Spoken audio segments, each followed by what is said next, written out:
Je vais demander aux intervenants de la table ronde de bien vouloir venir. Jean Terme, Georges Amar. Merci. OK. Je vais me mettre sur en bas.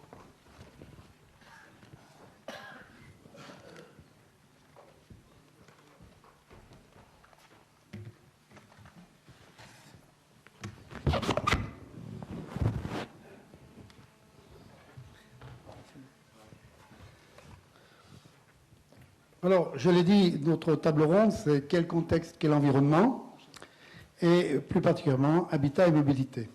Alors, je vais présenter très brièvement les intervenants. Ensuite, je vais leur demander de prendre tour à tour la parole. Ils disposeront d'une dizaine de minutes chacun. Ça fera donc, si je compte bien, 40 minutes.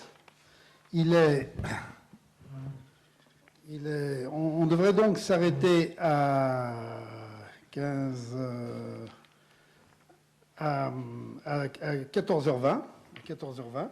Ensuite, à 15h20, excusez-moi. Oui, bien sûr. Ensuite, ils s'interpelleront peut-être entre eux, quelques minutes, et la parole sera ensuite donnée à la salle, sachant qu'on l'a buté, Jean, c'est 1h30, c'est 15h30 15h30 OK. Bien. Alors, nous allons commencer par Jean Terme.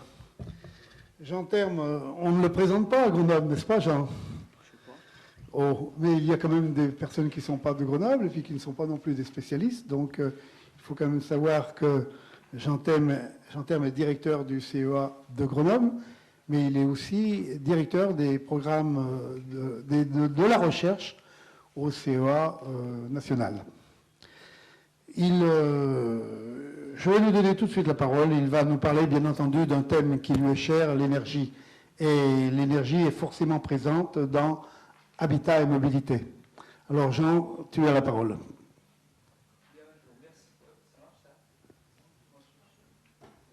C'est l'autre, là. Voilà, merci.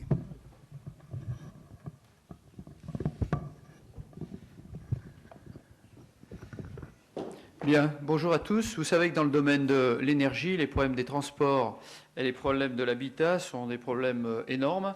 Et tout particulièrement en France, à partir de l'instant où on considère qu'on a une énergie d'origine nucléaire et hydraulique qui ne produit pas d'effet de serre. Alors, j'ai essayé de prendre 3 dates importantes, 1947, 2007 et 2047, pour vous expliquer comment a évolué l'énergie entre ces 3 périodes-là.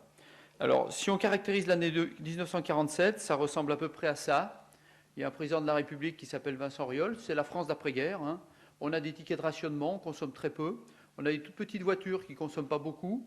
Des avions qui ne vont pas très loin, Super Constellation, qui est le plus bel avion qui ait jamais existé, au point de vue élégance, qui ne vont pas très loin et qui ne transportent pas beaucoup de personnes. Et puis on a des télés qui consomment beaucoup, mais pendant peu de temps, chez peu de gens. Et puis on a un cinéma qui rassemble les gens avec un truc qui n'est pas très consommateur d'énergie. Et Montand chante à ce moment-là, c'est si bon. Donc une époque, je dirais, faible, sobre en énergie. Alors entre-temps, il s'est passé, je dirais, 60 ans de développement scientifique et de développement technologique. Et on va voir comment la société s'est transformée pour consommer, bien entendu, moins d'énergie, puisque les développements scientifiques et technologiques étaient là pour réduire la consommation d'énergie. Donc ça ressemble à ça. La technologie n'a pas supprimé le président de la République. Et comme tout le monde sait, en termes de dépenses d'énergie, on a pris un bon niveau d'augmentation. Le bâtiment qui précédemment était des immenses tours, des immenses zones, des immenses bâtiments collectifs dans lesquels les gens vivaient, mais dans des conditions d'isolation pas très bonnes, s'est transformé en un super bâtiment. Tout le monde a le sien, très dispersé, beaucoup d'enveloppes par rapport au volume, du béton, du moellon, plus de laine de verre, et je dirais des matériaux pas terribles, et ça consomme beaucoup plus qu'à cette époque-là. La voiture, vous noterez qu'on a changé un peu l'allure, mais la voiture de 400 chevaux qui roule à 12 km/h en moyenne en ville, et qui consomme une grande quantité d'essence, elle a quand même 2 avantages majeurs. La première, c'est qu'on monte sur les trottoirs sans abîmer les jantes. Et la deuxième, c'est qu'on peut mettre la 4 chevaux d'avant dans le coffre. En ce qui concerne l'aviation, on a aussi fait de gros efforts technologiques pour réduire la consommation. On fait voler des hangars volants et on les fait voler loin, très souvent, pendant longtemps. Côté des consommations, on avait des tickets de rationnement, on consommait peu. Là, c'est l'ultra-consommation, on consomme, on jette et on s'en fout. Côté télé et système de communication, on en a partout, tout le monde les utilise. Ils consomment peu, mais ils restent en veille tout le temps, donc bilan, c'est pire qu'avant. Donc, vous noterez qu'avec une énorme puissance de science et de technologie pendant 60 ans, on est passé d'un monde peu consommateur à un monde très consommateur d'énergie. Donc, que va-t-il se passer maintenant en 2047 ? Alors, on va partir du principe qu'on sait un certain nombre de choses en 2007. La première, on sait, nous allons être de plus en plus nombreux sur la planète. On était en gros 2,5 milliards en 47, on est 6 milliards en 2007, et on va être à peu près 9 milliards si tout va bien à cette époque-là. À 9 milliards, on commence à être très nombreux sur la planète, surtout en Asie, puisqu'il y a 61% des gens qui y sont et 66% dans quelques années.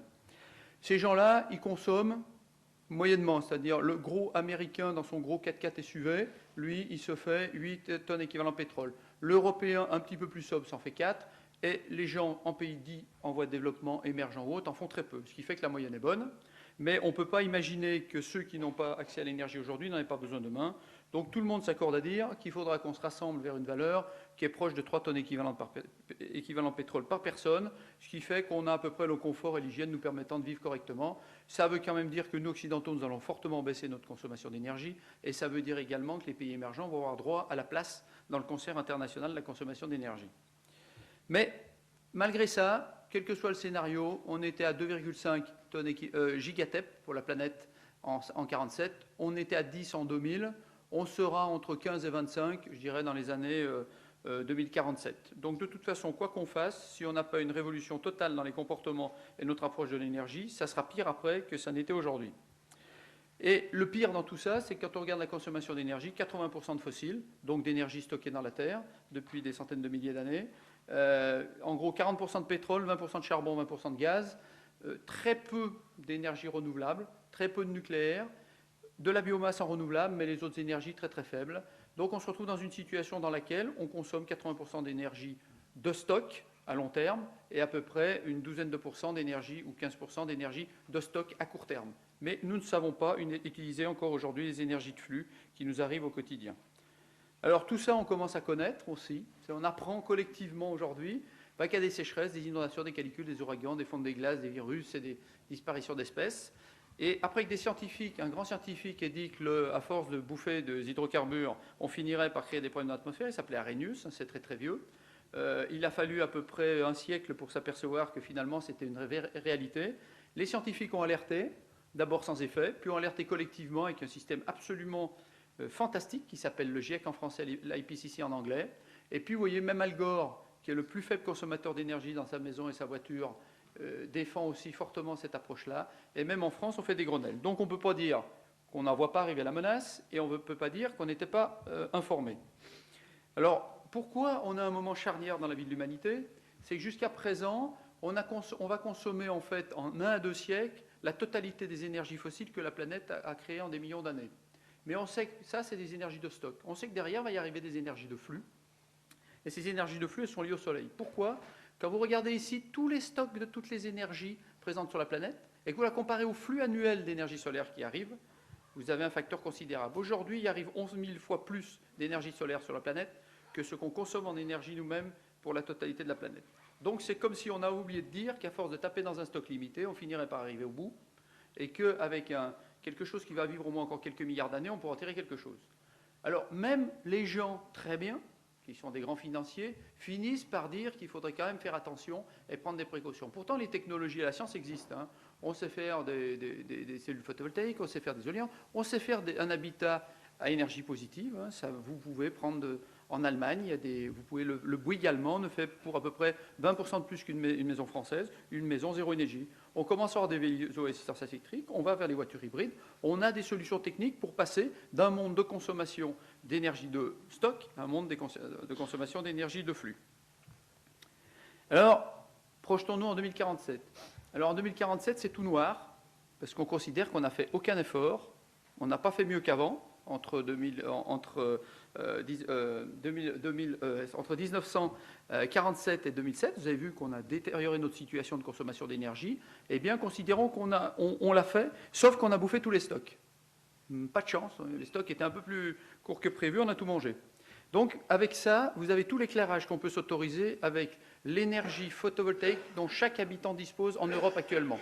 C'est quelques watts, hein. C'est-à-dire que ça vous éclaire rien, vous n'avez pas le frigo, pas la télé, vous n'avez plus rien. Vous n'avez plus qu'un petit téléviseur dans un coin tout petit qui ne consomme pas beaucoup d'énergie, donc une puissance de quelques watts, et sur lequel vous allez pouvoir assister à l'interview d'Achik Kalamchik, qui est le directeur du CEE à Grenoble. Alors, le directeur du CEE Grenoble, c'est le directeur du Centre d'études sur les énergies alternatives de Grenoble. Alors, je vais vous dire ce qu'il va vous raconter. Alors, nous sommes donc dans une tente au 100e anniversaire de la UEG. Bon, on n'a pas d'énergie, il fait froid, c'est pas terrible. Mais voilà ce que dit ce monsieur. Alors, il dit « Je dois dire que nous sommes dans une situation que je peux qualifier de désespérée. Et comme vous le savez, étant issu d'un pays dit émergent au début du siècle, je me sens un peu... je suis plein de rancœur envers les pays qu'on appelait industrialisés à l'époque, parce que ces pays n'ont pas fait l'effort nécessaire, et nous, pays émergents, n'avons pas bénéficié de ces technologies disponibles sur le moment, et nous sommes maintenant appelés à la rescousse, nous, pour vous aider dans ce pays, dans cette région qui ne va pas très bien. Alors, je vais résumer un peu la situation de ce qui s'est passé entre 2007 et 2047. Le premier problème est arrivé en 2017, quand l'ensemble des pays du Moyen-Orient, producteurs de pétrole, ont décidé de garder leur pétrole pour leur génération future, considérant que le pétrole était dans leur pays parce que c'était le sang du prophète. Et ils ont supprimé brutalement plus de 50% de l'approvisionnement en pétrole du reste du monde. Alors les Chinois, qui consommaient une grosse partie de cette énergie, ont bien entendu attaqué le Moyen-Orient, mais ils n'ont pas gagné. Et comme vous le savez, ils ont dû replier rapidement suite à une guerre civile larvée locale. Et aujourd'hui, la situation est complètement bloquée. Ça s'est un peu dégradé, bien entendu, de l'autre côté du monde, au moment en 2027, quand les États-Unis ont envahi le Mexique, le Canada, puis le Groenland, pour créer ce qu'on appelle les USNA, les United States of North America, qui a permis de construire un immense empire disposant de toutes les ressources naturelles nécessaires pour survivre. Et comme vous le savez, ils tiennent au goutte à goutte l'ensemble de leurs alliés politiques au niveau mondial, notamment l'Angleterre. Cette mise sous dépendance de tous ces pays, puisqu'ils leur donnent au goutte à goutte du pétrole qui leur reste, et puis quelques matières premières, fait qu'on a eu de nombreuses révoltes, mais ces révoltes n'ont jamais pu égratigner ce grand empire. Le troisième grand bloc mondial, qui est la Russie, comme vous le savez, grâce au réchauffement climatique, a mis en exploitation la totalité de la Sibérie, et donc dispose d'une richesse infinie de matières premières, mais surtout est devenu le grenier à blé du monde, et a mis sous sa domination un certain nombre de pays très surpeuplés, comme la Chine, l'Inde, et puis les pays du 3e milliard, qui sont, je dirais, la péninsule du sud-est asiatique. Et ils tiennent aussi, eux, en totale dépendance aujourd'hui, l'ensemble de ces populations. Donc la situation est extrêmement tendue. Alors, ce qu'on appelle aujourd'hui la guerre chaude, qui oppose donc le bloc Russie contre le bloc USNA, et qui, d'un autre côté, est en permanence agressé par une guerre larvée issue des pays du bloc du Moyen-Orient, a conduit finalement à une dégradation de la politique mondiale de manière extrêmement forte. Les pays ont abandonné une vision globale de la planète, il n'y a plus de consensus de la planète, chaque pays est rentré dans un nationalisme, et c'est du chacun pour soi, chacun essaye d'obtenir dans les meilleures conditions un peu de matières premières, un peu de pétrole.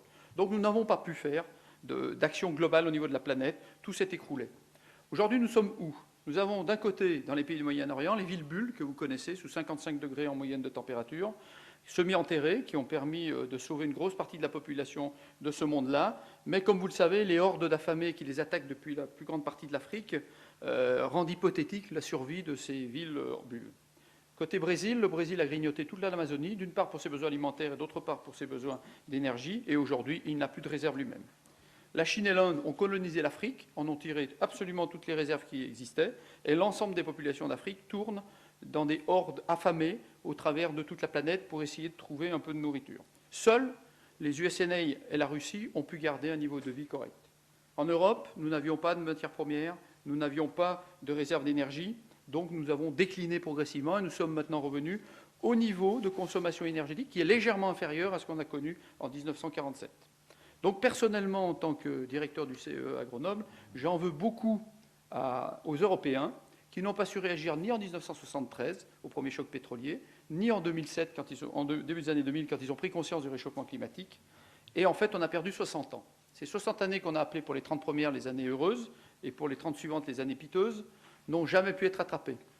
Donc je suis un peu désolé de vous dire qu'en l'état, en tant que directeur de ce centre d'études des énergies alternatives, dans lequel nous ne sommes plus que deux, moi-même et un expérimentateur, nous avons décidé de nous dissoudre, parce que nous ne pouvons trouver plus aucune solution au problème de l'énergie.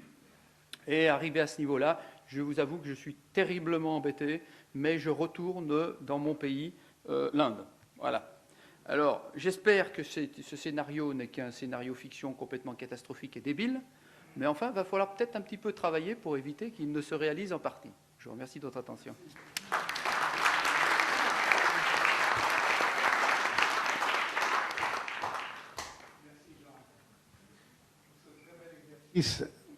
Ok. Oh, merci. De prospective. Alors, j'avais prévu de donner la parole à Norbert Nory, mais peut-être que M. Amar ou M. Frémont souhaitent intervenir tout de suite. Non? Non. Bien. Eh bien, je vais donner la parole à Norbert Nory. Alors, qui est Norbert Nory? J'ai prévu un papier. Donc, il faut... Oui, je trouve. Il suffit de changer le... Norbert Nory est maître de conférence à l'Université de Grenoble. Il est directeur d'équipe au sein de la firme du labo TMC IMAG. Alors, que veut dire d'abord AFIRM et puis ensuite TMC IMAG. Alors, AFIRM, c'est acquisition, fusion d'informations et réseau de médecine. Et TMC, technologie de l'ingénierie pour la médecine et la complexité. Alors, dans son intervention, il va nous dire que l'homme redevient itinérant, à la faveur des NTIC en particulier, et paradoxalement, il veut le cocon qui assure confort, sécurité et santé, n'est-ce pas, Norbert Nory? Tout à fait. Je vous passe la parole.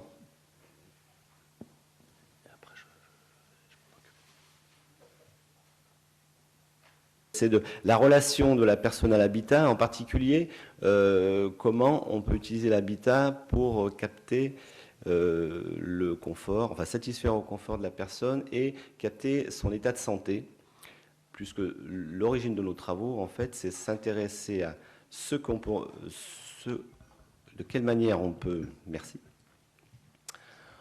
utiliser l'habitat pour maintenir les personnes à domicile, en particulier les personnes âgées, le plus longtemps possible, puisque c'est leur souhait. Je vous rappelle, alors là, on ne voit peut-être pas très bien sur le graphique, mais qu'est-ce qu'on est censé voir? Vous avez en horizontal les années, évidemment, et en ordonnée le nom, la population française, par exemple, et on voit que bon, la population française augmente jusque vers 2040, et puis là, il va y avoir un petit extrémum. Donc la population va en fait normalement redécroître en France. Et sur la courbe du bas, vous voyez la population de personnes âgées qui, elle, continue à croître, mais ce qui fait qu'au moment de l'extrémum, eh bien, en proportion, la population va encore beaucoup plus augmenter que la population dite active. Ce qui va créer, par conséquent, un déficit d'aidants pour les personnes âgées, donc un troisième et quatrième âge, avec un quatrième âge qui sera pris en charge par les enfants eux-mêmes de troisième âge. Et l'idée... Alors là, je me permets des images que les médecins pourront critiquer, mais en fait, l'idée est relativement simple. Si on regarde au cours des années une valeur qu'on pourrait appeler, un paramètre qu'on pourrait appeler l'autonomie, bon, il est clair que l'autonomie est quasiment nulle au jeune âge, et puis elle augmente à mesure qu'on sait se débrouiller soi-même, et puis elle décroît avec les années. Donc si on fixe un petit seuil, on s'aperçoit qu'une trajectoire normale, la trajectoire bleue, amènerait la personne, disons, à perte d'autonomie vers 80 ans. Une trajectoire accidentale peut raccourcir cette période d'autonomie. Et l'idée, ce serait de pouvoir maintenir les personnes chez elles avec des indices qui pourraient prédire leur autonomie, entre autres, leur état de santé, et donc de prolonger au maximum cette trajectoire de vie. Donc, On s'intéresse donc au logement pour voir si on peut améliorer cette situation. Donc l'objectif, c'est de permettre une vie indépendante à domicile de personnes souffrant d'affections chroniques, de handicap, mais aussi bien sûr de personnes fragilisées par l'âge, avec un certain nombre de contraintes, évidemment, d'abord d'avoir un même niveau de soins qu'à l'hôpital. Vous m'entendez toujours, ça va que le système soit non invasif, sans douleur transparente, non intrusif, donc sans impact sur la vie de la personne. Et l'idée, c'est d'utiliser ce concept d'habitat intelligent pour la santé qui est à la base de la domotique avec un certain nombre d'intelligence locale et les moyens de communication et qui peut passer par, on verra, des matériaux, des textiles intelligents et même de l'actimétrie. Alors, est-ce que c'est un gadget? En fait, on s'aperçoit quand même que ça correspond d'abord à une demande sociétale. Alors, concernant l'hospitalisation à domicile, c'est raccourcir les séjours hospitaliers. Ça correspond aussi à un moment où les micro- et nanotechnologies permettent de développer des capteurs, des actionneurs, des microsystèmes hautement intégrés et autonomes. Ça correspond aussi à une période d'opportunité au niveau des technologies de l'information qui permet de faire circuler des informations vers des intervenants extérieurs. Ça correspond à la tendance démographique dont j'ai déjà parlé avec la capacité limitée des institutions. Aussi, un paramètre auquel on pense moins, c'est le déficit de professionnels de santé, pour des raisons évidentes, puisque la population étant plus âgée, et les personnels de santé, eux, sont plus jeunes, donc en moins grand nombre, des coûts de la santé que l'on connaît qui sont difficiles à gérer. Et puis, on espère, par ce type de système, obtenir plus d'informations en continu sur la personne et son activité, donc une augmentation de la connaissance médicale, et passer peut-être d'un modèle actuellement qui est plus curatif vers un modèle plus préventif, donc d'un modèle de santé occidental vers un modèle de santé plus asiatique, on va dire. Avec une obligation, cependant, donc, de ne pas placer le patient hors de la société. Donc, ce patient doit maintenir des liens sociaux. Donc, l'idée, c'est les habitats intelligents santé, HIS, comme on dit. Ce concept, donc, simplement, au départ, on va dire, il y a une dizaine d'années, lorsqu'on a commencé à travailler, consistait à placer un certain nombre de capteurs en réseau dans un domicile, donc des capteurs, bien sûr, de physiologie, le pèse-personne, le tensiomètre, des capteurs d'ambiance, pour capter la température, le bruit, des informations de ce type-là. Et puis, finalement, des capteurs d'activité pour détecter les divers mouvements de la personne. Parce qu'on s'est aperçu, et là c'est un aspect intéressant, que l'activité développée au domicile est une expression de l'état de santé et aussi de l'état de confort de la personne et de son autonomie. Alors là-dedans, il y a un certain nombre de moyens de capter des informations d'activité. Je vais me focaliser là-dessus, donc je vais faire un petit peu vite. Évidemment, il y a de l'imagerie. On peut capter, détecter par analyse de scène ce que fait la personne. Il y a un certain nombre de badges plus ou moins actifs, genre badge infrarouge, des localisateurs indoor sans fil, des localisateurs intérieurs, je vais essayer d'éviter d'utiliser l'anglais, des localisateurs radiofréquences, des localisateurs ultrasoneurs, en utilisant ce qu'utilisent les animaux, des badges visuels, des détecteurs même ultrasoneurs, pulsés ou continus, qui permettent de localiser. Alors cette fois, si on n'a plus de badge, on peut situer la personne dans le logement. Des détecteurs radiofréquences, des radars donc, qui ont aussi la possibilité de détecter la personne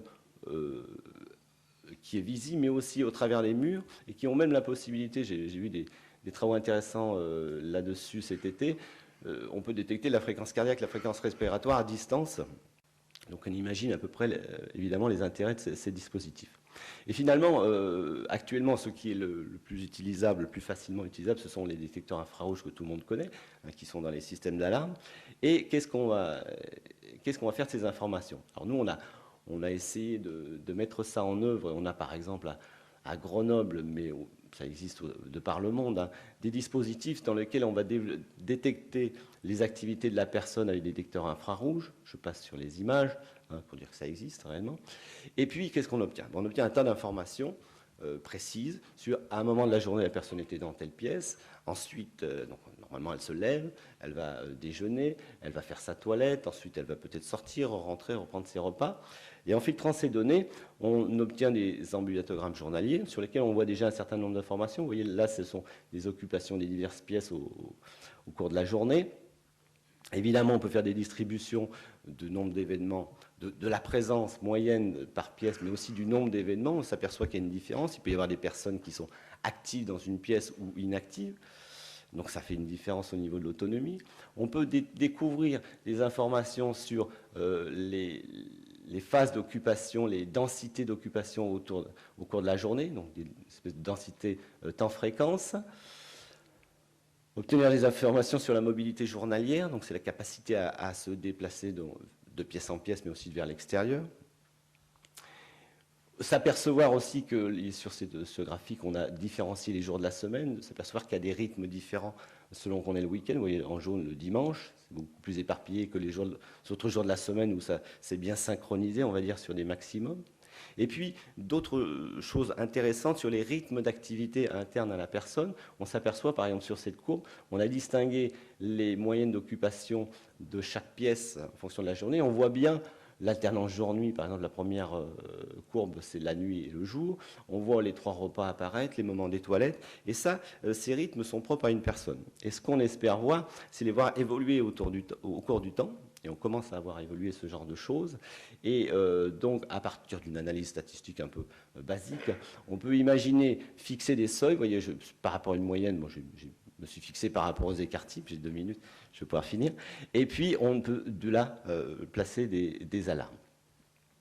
L'idée, c'est faire une évaluation automatique des activités de la vie quotidienne, donc c'est-à-dire croiser avec des grilles connues, donc reconnaître que la personne fait sa toilette, s'habille, va éliminer, se lève, s'assoit, s'alimente et sort de chez elle. Et cela par des mécanismes de fusion de données. Et la direction des recherches donc, va dans le sens des smart sensors, c'est-à-dire des capteurs avec plus d'autonomie qui seront plus facilement intégrables dans l'environnement, des environnements pervasifs faisant appel à des matériaux intelligents qui pourraient être dans les textiles, qui pourraient être dans les matériaux de tous les jours, dans la chaise sur laquelle on s'assied, c'est une information, des techniques fusion multicapteurs pour faire de la prédiction, de l'aide cognitive, parce que, alors, au-delà des personnes en bonne santé, les personnes en moins bonne santé ont ce type de problème avec l'âge, des robotiques d'assistance pour l'observance, mais aussi pour les accessibilités, faciliter les interactions machines, et puis des réseaux spontanés, parce que tout ça doit pouvoir communiquer facilement. Rapidement, je voulais parler un petit peu d'activités, ça n'a plus rien à voir avec le logement, mais c'est pour dire qu'on est obligé à un certain moment d'avoir des informations plus précises sur la personne pour les croiser avec le reste des localisations. J'ai vu des travaux intéressants tout récemment aux États-Unis sur des dispositifs qui vont simplement surveiller les signatures électriques des dispositifs répartis dans l'appartement. Et à partir de là, et il y a des travaux qui sont faits actuellement à France Télécom Grenoble sur ce genre de dispositifs pour arriver à détecter les moments de lever, de coucher, de repas de la personne, donc de manière encore moins invasive que les premiers capteurs que je vous ai présentés.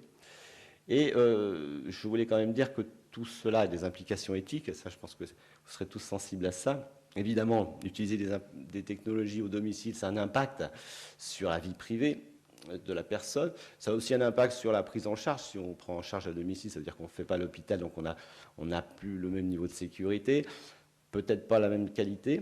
Et puis surtout, est-ce que le sujet est impliqué dans ce travail? Et pour ça, pour évaluer ces technologies, on utilise une grille qui est utilisée par les médecins à partir des symptômes qu'ils détectent, ils doivent décider quelle thérapie ils vont utiliser. Et ils considèrent simplement quels sont les avantages à utiliser ou ne pas utiliser un médicament, et aussi quels sont les désavantages à utiliser ou ne pas utiliser un médicament. Donc c'est une base de règles pour réfléchir. Et on voit que si on veut utiliser ce type de dispositif, on va augmenter la sécurité.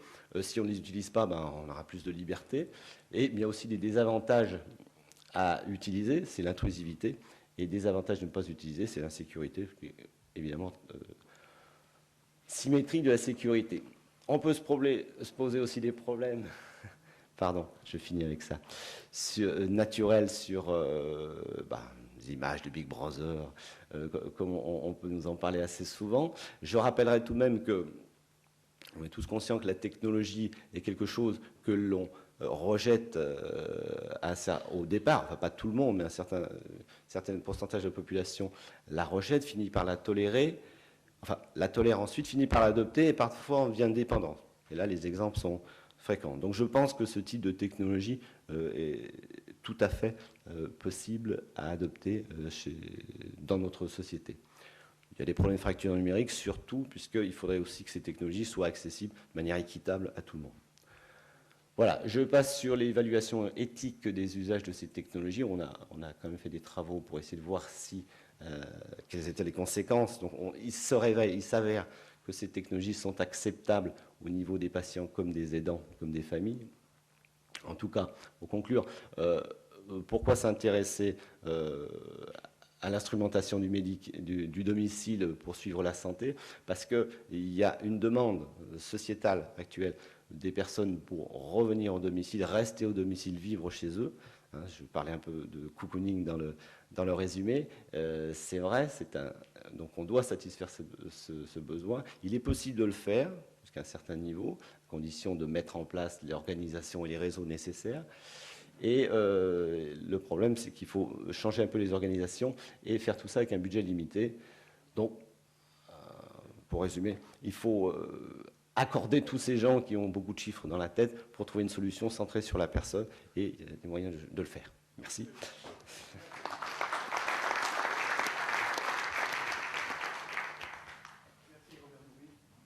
Monsieur Georges Amar, vous prenez le relais avec la mobilité, votre spécialité. Vous nous avez déjà bien informé ce matin.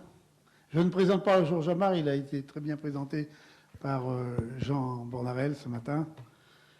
Écoutez, je ne vais pas refaire un exposé sur la mobilité, puisque je l'ai fait ce matin. Je vais faire quelque chose de plus brouillon. Je vais dire des trucs qui me viennent en tête après avoir écouté, d'ailleurs.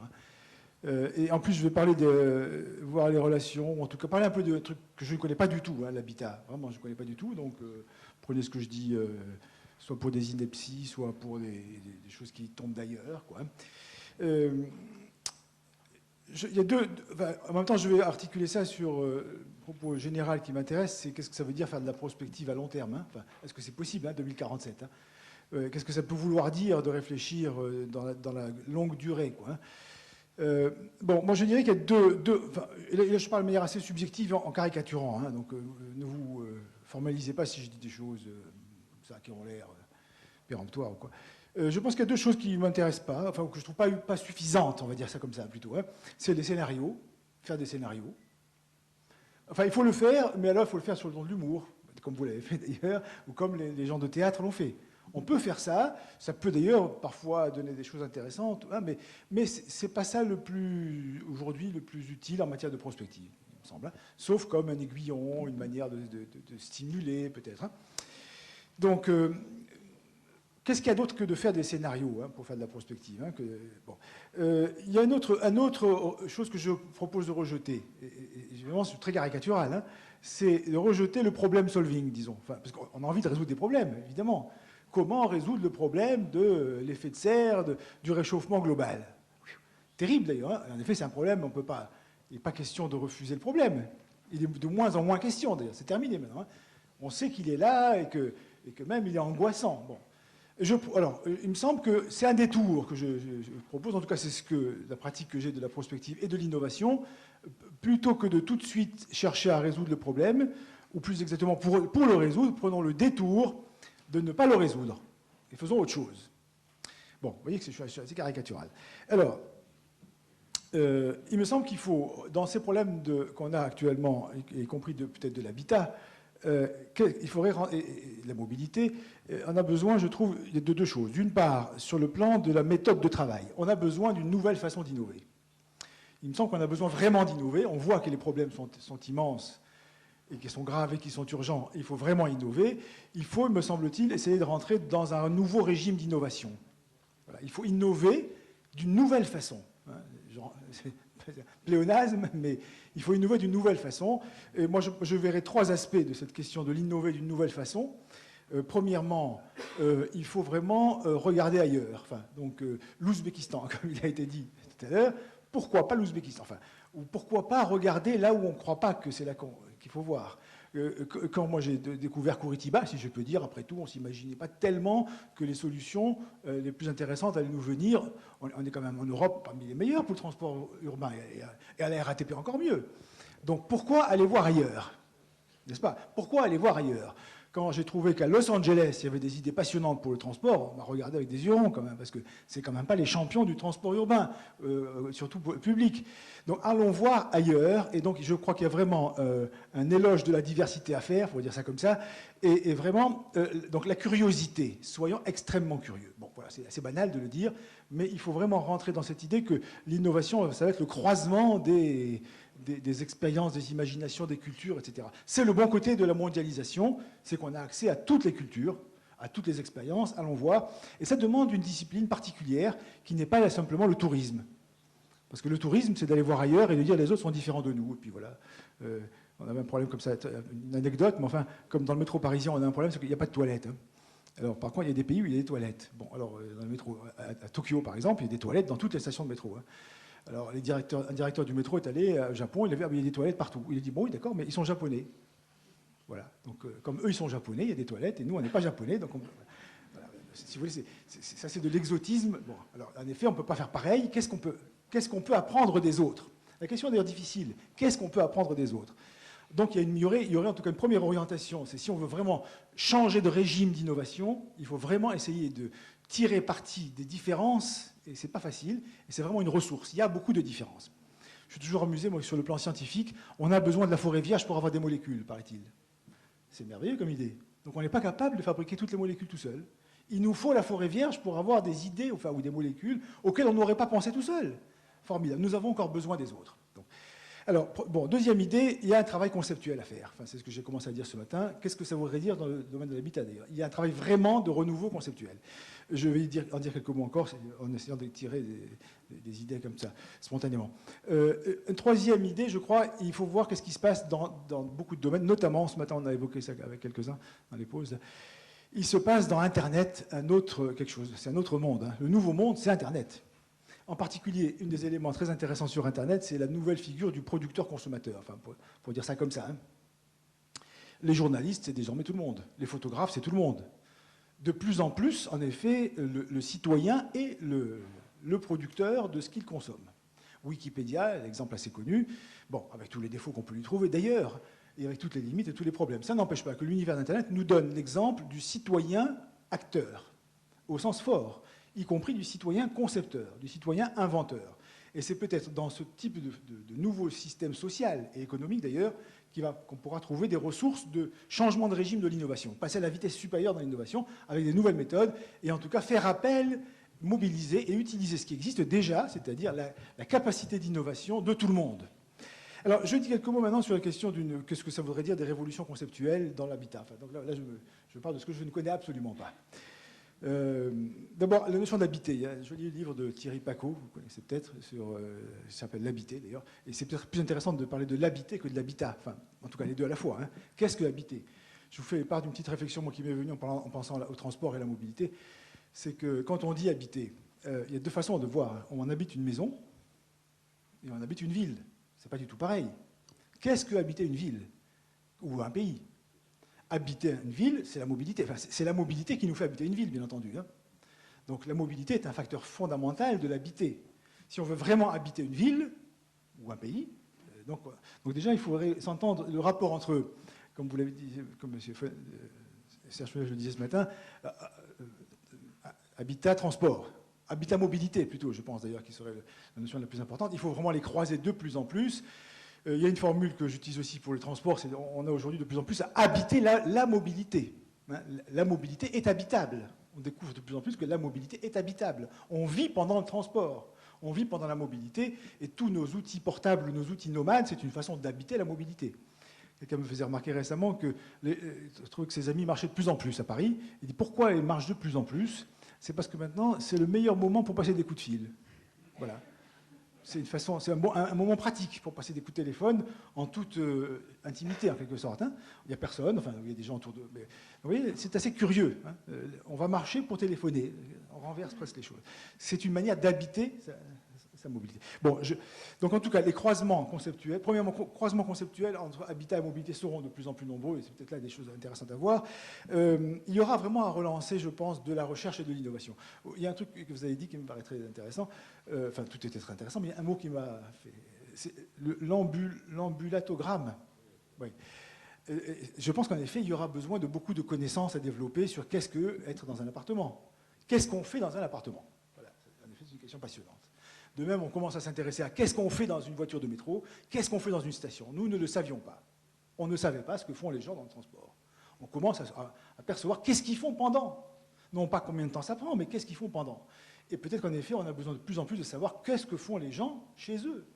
Non pas pour les espionner, mais pour avoir de la connaissance. On a besoin de connaissances sur qu'est-ce que c'est que habiter au sens presque, comme vous le montriez, de manière détaillée, minute par minute. Enfin, je ne sais pas si c'est ça. Alors, maintenant, à partir de là, il y aurait peut-être des réflexions en effet conceptuelles. Alors, je vous en livre une ou deux qui m'est venue simplement au passage. Par exemple, qu'est-ce que c'est que les échanges de domicile? Ça se fait de plus en plus. Ça. Vous pouvez échanger votre appartement avec un Tokyoite. Donc, vous avez entre Paris et Tokyo. Il y a des gens qui font de plus en plus ça. Hein. Il y a des sites web très bien faits pour pouvoir échanger son appartement. C'est peut-être un truc très intéressant pour l'habiter. Le fait qu'on puisse... bon. On pourrait peut-être... moi, ça m'arrive souvent de vous penser que j'aimerais bien changer de quartier à Paris. J'habite dans l'ouest de Paris et j'ai des amis qui habitent dans l'est, dans le parti central. Je voudrais bien échanger mon appartement une semaine avec eux. On pourrait très bien imaginer que l'appartement devienne beaucoup plus mobile dans ce sens-là. Il y aura des tas de services qui vont s'organiser. Donc là, c'est la façon de regarder l'habitat, c'est de regarder les usages de l'habitat, les nouveaux usages de l'habitat. De plus en plus, ma clé USB est mon bureau. En effet, donc la clé USB, ça va devenir un des éléments de l'habitat, en un certain sens. Donc il y a peut-être, en tout cas, à renverser le regard, en tout cas, à changer quelques-uns des regards sur l'habité. Ce que je vous dis là est sans doute des banalités, mais je pense qu'il y a sans doute à faire un nouveau regard sur le concept de l'habité. Je finirai en disant qu'il y a une des hypothèses que nous avons dans la mobilité, dans le transport et dans le métro, c'est que l'une des grandes tendances ou des grands problèmes et ressources actuelles, c'est la relation interpersonnelle. C'est ce que Internet nous montre, au fond. Internet, le Web 2.0, comme on l'appelle, c'est le coopératif, le relationnel. Bon. C'est à la fois une grande nouveauté en matière sociologique, de lien social, en même temps, c'est une grande nouveauté en matière économique, puisque c'est ça les grandes sources d'argent. Donc peut-être qu'il faudrait aussi voir dans quelle mesure l'appartement, l'habitation s'inscrit dans cette problématique de la relation interpersonnelle, et pas seulement de l'individu, disons, de l'individu pour soi. Enfin bon, ce sont des hypothèses que je lance sans savoir si elles sont tellement pertinentes dans le domaine, mais je fais l'exercice risqué de croiser les idées. Merci. Merci, M. Hamar. On l'applaudit, oui, vous avez raison. Maintenant, peut-être que le recteur Frémont va nous apporter son éclairage de géographe. Je ne sais pas si c'est l'éclairage de géographe, mais c'est simplement quelques réflexions après tout ce que je viens d'entendre et que je n'essaye pas sur lequel je n'essaye pas de rebondir, mais d'ajouter ma petite touche personnelle en complément de ce matin. Sur le thème habitat-mobilité. Première remarque, pour corriger un oubli de ce matin qu'on m'a fait remarquer, un oubli grave. Dans la complexité des territoires, j'en ai oublié un qui était tellement évident que je l'ai oublié et qu'il faut par conséquent le remettre sur la table.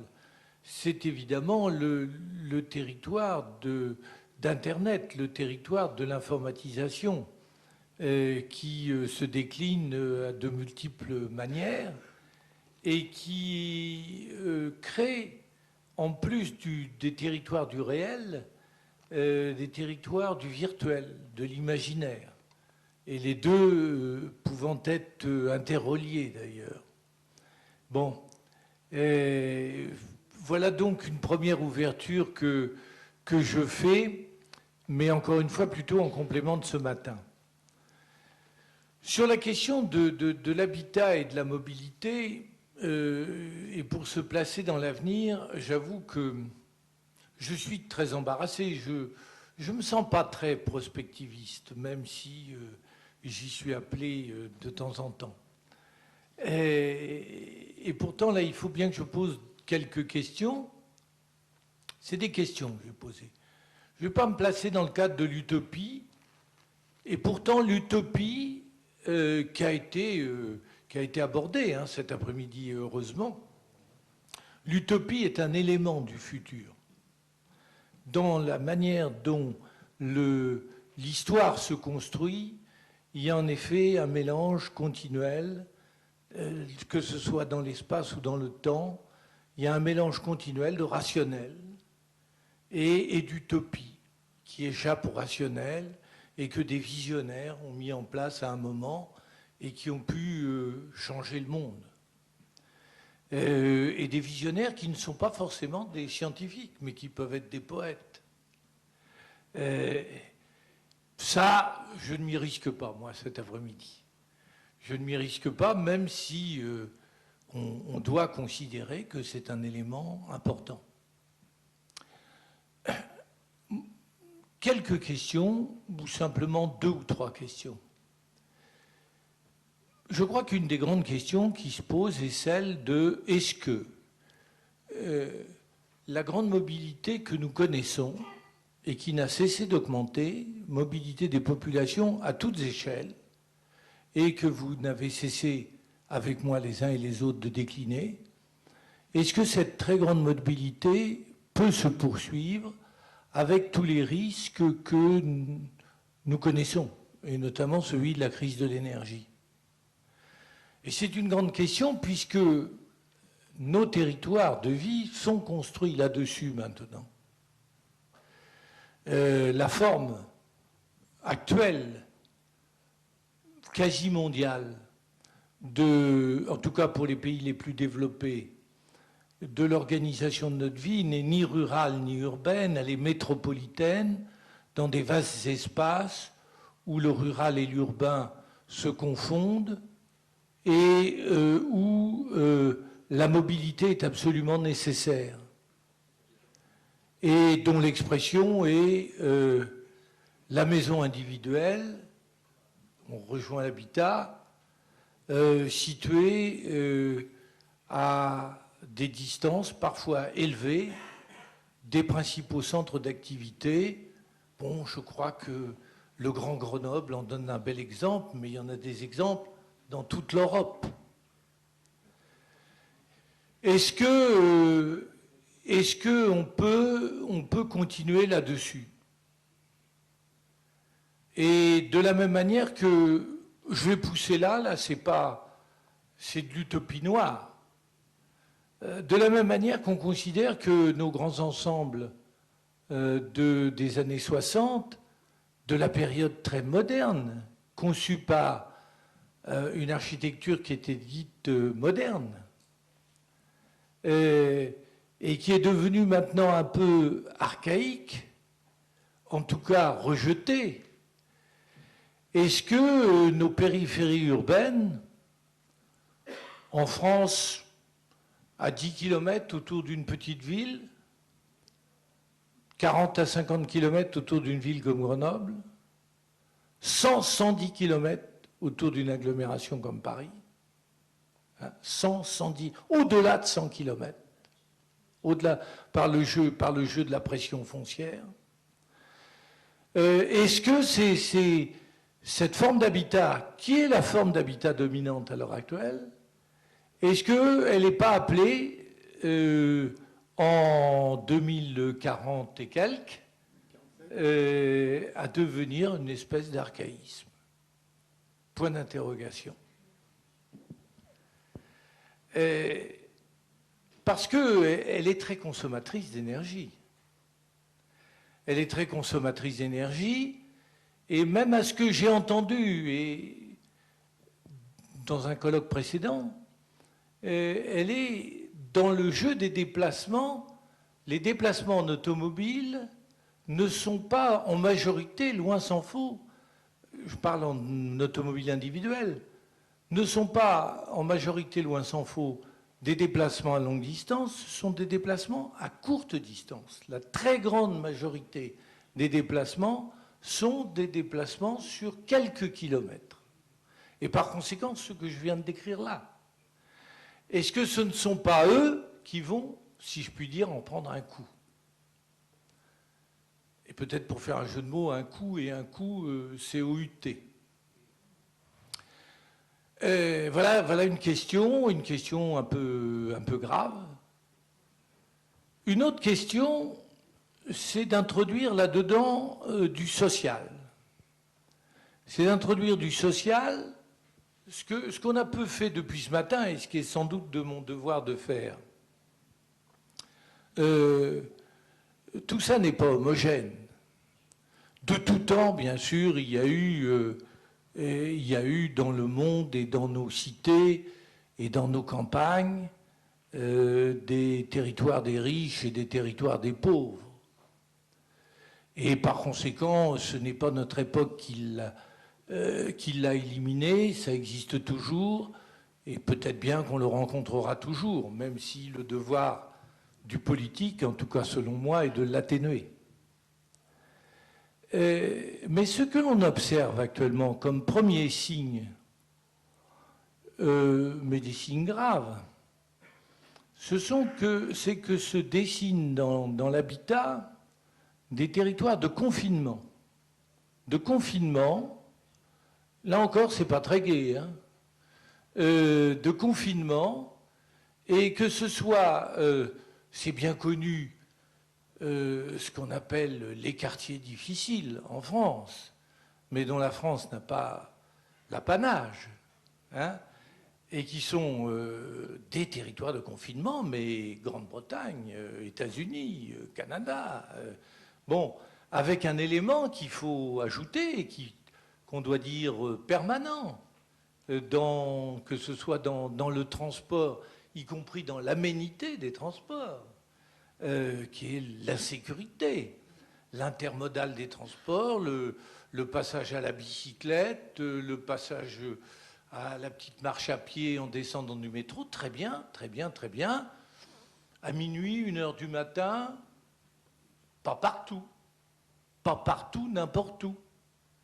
Et de la même manière que les gens de ces espaces de confinement ne vont pas n'importe où, ne savent pas aller n'importe où, et n'ont pas accès n'importe où, mais sont dans des territoires de confinement. À l'inverse,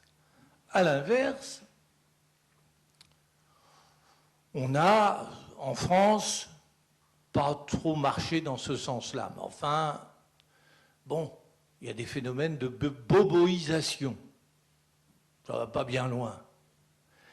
Mais l'Amérique du Nord, l'Afrique du Sud, créent des quartiers fermés, autosuffisants, protégés, pour les gens qui peuvent se le payer. À l'inverse des précédents. Et qui, par conséquent, créent là un autre espace de confinement, un espace de confinement confortable. Alors, j'ai un peu peur parce que tout ça peut marcher ensemble. Y compris ce que j'ai dit au début. Moins de mobilité, des lignes directrices. Je suis un peu à contre-pied de mon voisin, dont pourtant je reconnais tous les mérites et tous les intérêts. Mais je trace volontairement le tableau le plus noir. Hein, quelques bonnes lignes de transport, des espaces bien confinés pour les uns, pour les autres. On se rencontre par Internet, faute de pouvoir se rencontrer à vélo. Tout est bien.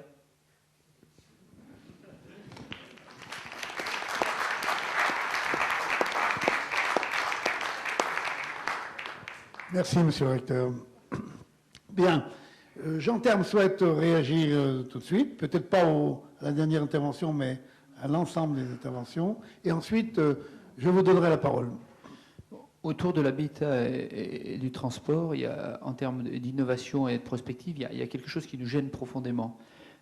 Si vous prenez d'autres types d'inventions, si on reprend l'année 1947. En 1947, on va avoir deux inventions majeures à 5 ans d'écart. La première, c'est l'invention du transistor, qui va générer la société de l'information, la société digitale et la société virtuelle. Parce qu'on ne parle pas de celle-là, mais l'environnement pour nous, les enfants les plus jeunes, c'est un environnement d'abord virtuel et ensuite physique.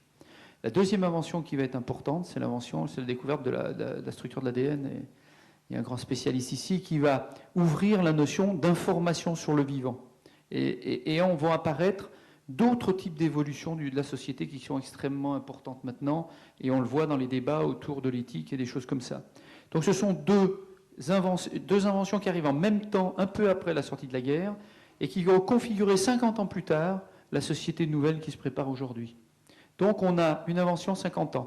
C'est pareil que la mécanique quantique et puis, je dirais, l'invention de la relativité, avec 50 années plus tard, pas mal d'applications.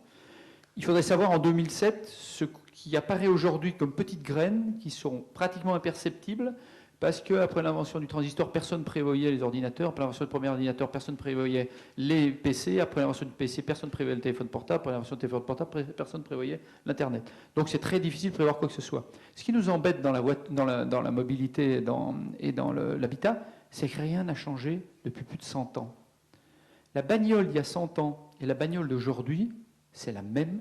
Elle a 4 roues, une transmission mécanique, un moteur explosion. Il faut noter quand même qu'à l'époque, elle était électrique. La jamais contente record de 100 km/h, c'était une voiture électrique et non pas une voiture à moteur explosion. Le moteur explosion s'est imposé simplement parce qu'il y a le pétrole à très bas coût, parce que c'est un truc fou, ça. Énergétiquement, vous prenez un moteur explosion, ça a 18% de rendement en moyenne. Il y a 82% qui est de la chaleur. Vous mettez un radiateur électrique sur une base roulante, et pendant 82% du temps, il ne fait pas avancer, il chauffe, et pendant 18%, il fait avancer la voiture. Énergétiquement, c'est n'importe quoi. Pourtant, ça s'est imposé. Qu'est-ce qui est apparu comme innovation dans la voiture fondamentale depuis l'invention de l'ion-bouton de base? Et là, pas changé, 100 ans après. Quand on prend le logement, c'est exactement pareil. Le logement de la fin du siècle dernier, le logement de maintenant, les pierres ne sont pas tout à fait pareilles, mais la forme est identique, la structure est identique, la façon de se regrouper ou de se dégrouper est identique. Donc il n'y a pas eu d'innovation fondamentale dans la maison. Alors finalement, ce sont des secteurs hyper conservateurs, sur des constantes de temps qui dépassent le siècle. Pour renouveler le parc de logements français, c'est 100 ans. Je vous rappelle quand même qu'au Japon, c'est 20 ou 30 ans. Je vous rappelle que dans les pays où on utilise le bois et pas le moellon, la pierre, c'est beaucoup plus court. Ce qui permet de faire des innovations beaucoup plus rapides dans l'habitat qu'on ne le fait dans nos pays à nous, où on passe sans arrêt de rénovation, puisqu'on fait de la rénovation dans ces pays, au rythme auquel on renouvelle. Donc si vous voulez, on n'a pas d'innovation marquante qu'on voit apparaître. Il n'y a pas de petite graine qui nous dit demain, le véhicule de transport, l'objet de transport sera différent, et demain, l'objet d'habitat sera différent. Et c'est un peu ça qui nous pose des problèmes quand on projette les notions d'énergie dans le futur. Alors, est-ce que demain, l'habitat sera virtuel? Est-ce que le transport sera virtuel? C'est peut-être la vraie question à se poser aujourd'hui. Merci, Jean. Qu'en pense la salle? Oui?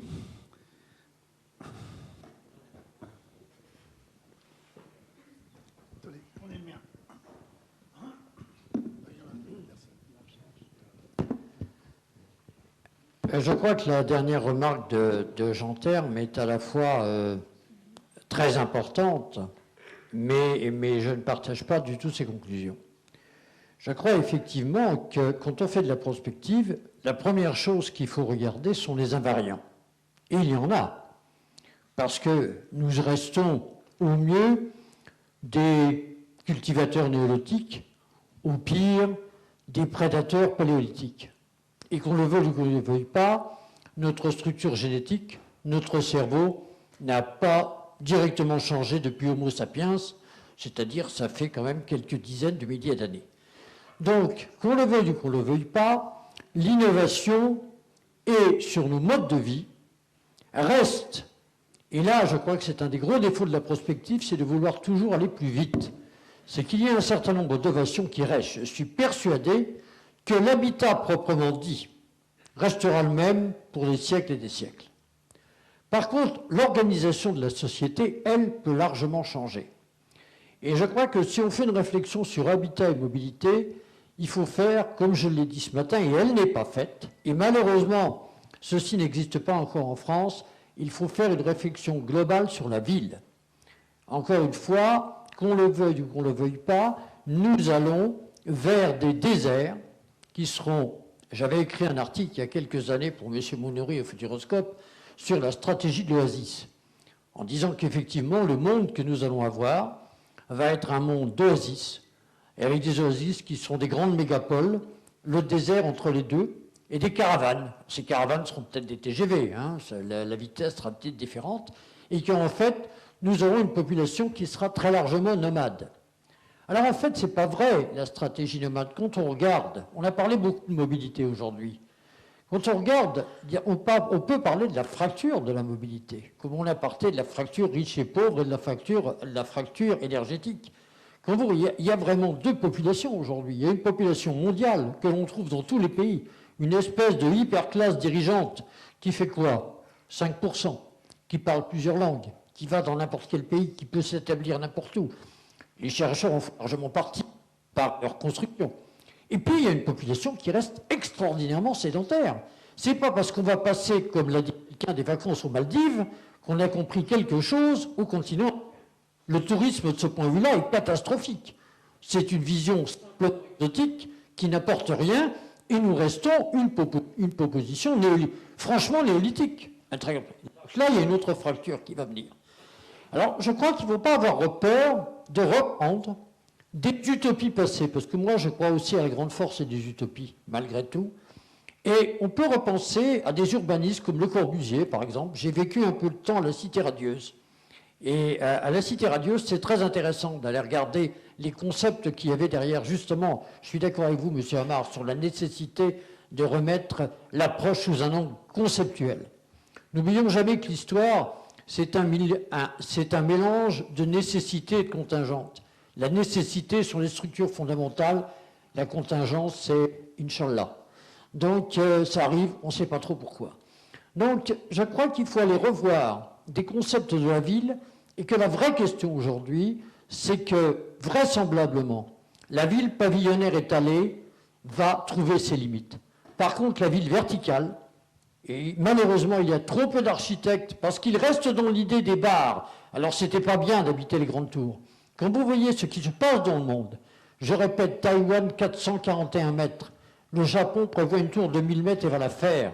Shanghai prévoit une tour de 800 mètres et va la faire. Des tours d'habitation dans des pays à risque sismique élevé. Intéressant, hein, au point de vue technologique. Alors, quand vous dites qu'il n'y a pas de rupture technologique, M. Terme, à la fois dans le bâtiment et dans le génie civil, je m'inscris complètement en faux contre cette vision. Mais complètement. Si vous considérez que le viaduc de Millau n'est pas un outil technologique des plus remarquables, c'est parce que vous avez une vision qui est la vision, je dirais, traditionnelle du scientifique qui ne va pas voir la technologie là où elle se trouve. Si vous trouvez qu'il n'y a pas eu d'innovation dans l'habitation elle-même, c'est parce que vous n'avez pas regardé ce qui est à l'intérieur de votre habitation. Ça a énormément changé. Et ça va encore beaucoup changer. Mais pas du tout de la même façon que celle qu'on voit avec le transistor et autres. C'est un autre type d'innovation, c'est un autre type de fonction. Et là, je crois que c'est un très gros défaut des scientifiques. Et là, je m'alarme, en particulier du scientifique français, qui n'ont pas su s'intéresser à des objets qui n'étaient pas les objets traditionnels de la science, parce que trop complexes pour leur propre approche, et qui en fait sont restés sur des artefacts intéressants, et non pas aller regarder ce qui se passe dans des systèmes ultra complexes qui sont le système de vie des gens que nous vivons aujourd'hui. Et ça, je crois que c'est une vraie question sur l'organisation de la recherche en France. Et puis je m'arrêterai là, j'ai été un peu long, pardonnez-moi, mais je ne pouvais pas dire, après avoir été 20 ans le directeur de recherche d'une grande, enfin 10 ans directeur de recherche et 10 ans directeur général d'une grande entreprise de matériaux, qu'il n'y avait pas d'innovation.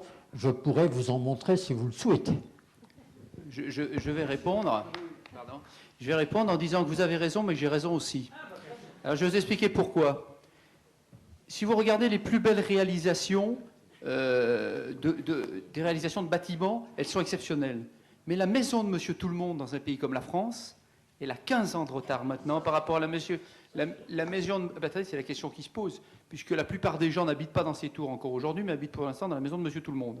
Si vous prenez la construction française, la comparée à la construction allemande, suisse, autrichienne, 15 ans de décalage. Si vous regardez les ensembles des matériaux qui sont dans les grandes compagnies, ils n'arrivent pas à les rentrer dans la vie de tous les jours, mais ils n'arrivent pas, les matériaux performants pour faire des habitats performants existent tous, on n'arrive pas à les rentrer.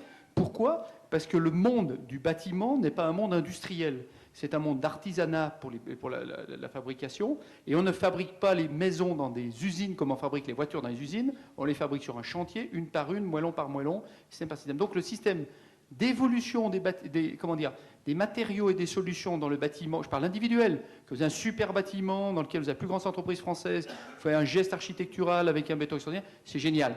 Mais la maison de Monsieur Tout-le-Monde, c'est le Moyen-Âge encore. Et on n'a pas réussi à professionnaliser tout ceci avec des usines de production de maisons, montage rapide, ce que font très bien maintenant tous les gens qui travaillent sur le bois. Nous sommes les seuls, un des seuls pays au monde qui est basé sur la pierre. Tous les pays, la plus grande partie des pays sont basés sur le bois. Pays du Nord, États-Unis, Japon. Simplement, et nous ne savons pas industrialiser vraiment la pierre en la construction individuelle. Bien, on voit qu'effectivement, vous n'êtes pas en contradiction l'un et l'autre, et l'un comme l'autre. Merci, Jean. Bon, je suis désolé, mais la parole à la salle va se limiter à la seule intervention de M. Feneuil.